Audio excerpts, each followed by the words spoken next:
Assalamualaikum warahmatullahi wabarakatuh. Nah, kita akan masuk pada materi tentang Fathul Mekkah atau penaklukan kota Mekkah.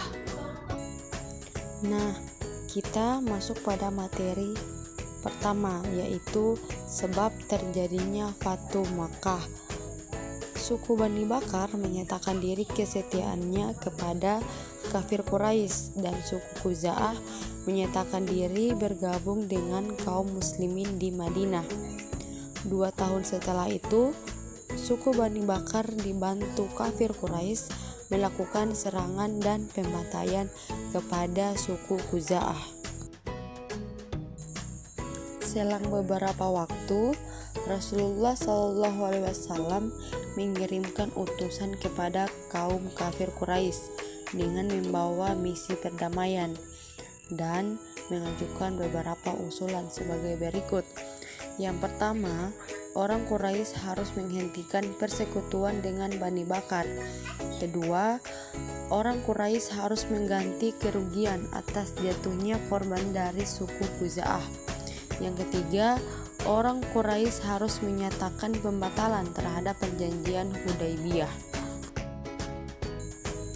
Dari ketiga usulan tersebut, kafir Quraisy memilih alternatif ketiga, yaitu menyetujui pembatalan perjanjian Hudaybiyah.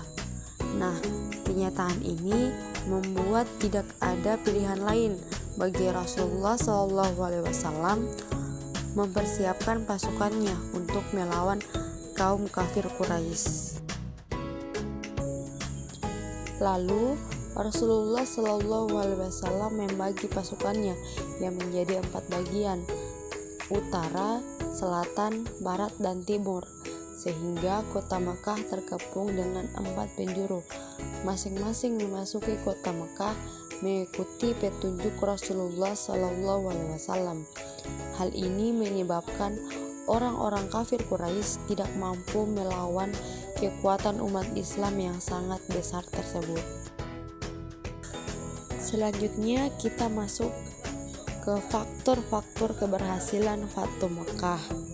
Nah, dalam proses Fathul Mekkah, Rasulullah SAW melakukan suatu tindakan yang amat bijaksana, yaitu memerintahkan kepada para sahabatnya untuk tidak merusak dan mengotori kota Mekkah dengan peperangan. Melihat jumlah kaum muslimin yang demikian banyak, dengan diiringi suara takbir, orang-orang kafir Quraisy tidak mampu berbuat apa-apa.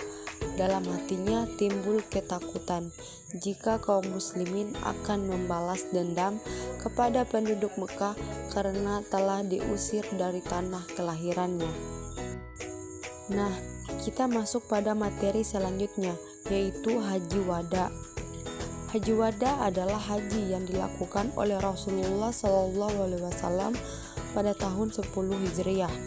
Ia dinamai demikian karena ketika itu Rasulullah SAW berpamitan dengan umatnya dan menyatakan bahwa siapa tahu aku tidak dapat lagi bertemu kamu semua setelah tahun ini. Nah, Rasulullah SAW mendorong kaum muslimin untuk ikut berhaji dengan beliau. Rasulullah bermaksud menunjukkan kepada semua kaum muslimin bagaimana berhaji yang sebenarnya. Haji Rasulullah ini selain dikenal dengan nama Haji Wada, dinamai juga beberapa nama lainnya, antara lain 1. Hajat al-Islam, karena ini adalah haji Rasulullah yang pertama dan terakhir sesuai dengan tuntutan Islam. Yang kedua, Hajat al-Balagh, yaitu haji penyampaian, karena dalam khutbah Rasulullah ketika itu salah satu yang beliau tanyakan kepada jamaah adalah, apakah aku telah menyampaikan, yakni ajaran agama Islam. Itulah materi yang bisa saya sampaikan. Sampai ketemu di materi selanjutnya. Wassalamualaikum warahmatullahi wabarakatuh.